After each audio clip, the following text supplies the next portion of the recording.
Kaibigan, mga kapatid, mapagpalang araw ng linggo sa inyong lahat at nasa ika-26 na linggo na tayo sa buwan ng Mayo, 2024. Ngayon ay pinagdiriwang natin ang solemnidad ng Santissima Trinidad or Banal na Santatlo. Sa ating pang-araw-araw na pakikisalamuha sa ating mga ginagawa at sa ating kapwa, pagsikapan natin na maging mabuting tao tayo. Ito yung malaking misyon natin. Bilang binyagan, bilang tagasunod ni Kristo, wala na tayong pwedeng maibigay pa o maialay sa bawat isa kundi ang ating kabutihan. Amen? Ang ating mga pagbasa ay isa sa mga instrumento upang namnamin natin ang kabutihan ng Panginoon at makapagnilay tayo kung paano si Jesus, paano niya isinabuhay ang kalooban ng Ama at paano niya pinanindigan ang kanyang pagmamahal. Kaya sa linggong ito, mga kaibigan, mga kapatid, tingnan natin ng mabuti ang napakagandang mensahe na ibabahagi sa atin ng ating pagbasa sa linggong ito sa pagdiriwang natin ng solemnidad ng Banal na Santatlo o Santissima Trinidad. Ang ating pagbasa sa araw na ito ay ibabahagi sa atin ni San Mateo, Kapitulo 28, versikulo 16 hanggang 20.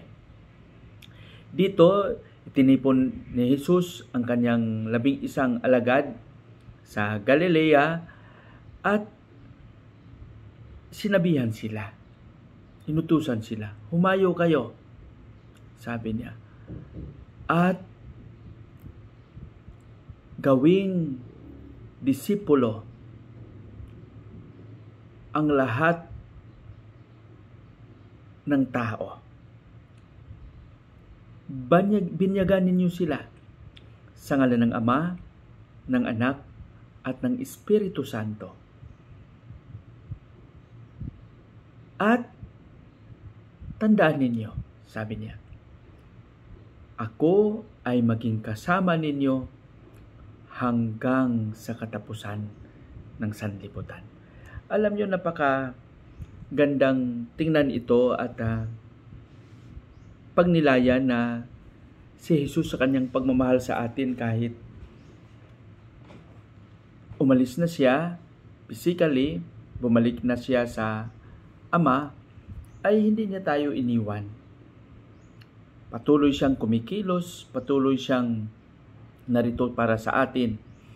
At ito yung pinakamalalim na misteryo na kung saan ang Panginoon ay kumikilos sa paraan na hindi natin nauunawaan minsan.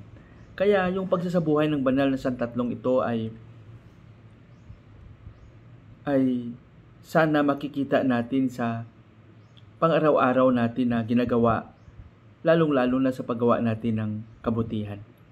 Halimbawa sa pamilya, kung saan yung ama, ina, mga anak ay nagmamahalan, nagkakaisa, sabay-sabay na kumain, nagtutulungan, diyan natin makikita na ang banal na Espiritu Santo ay kumikilos sa buong pamilya at nagpapardama ng pakikiisa ng Panginoon na nariyan siya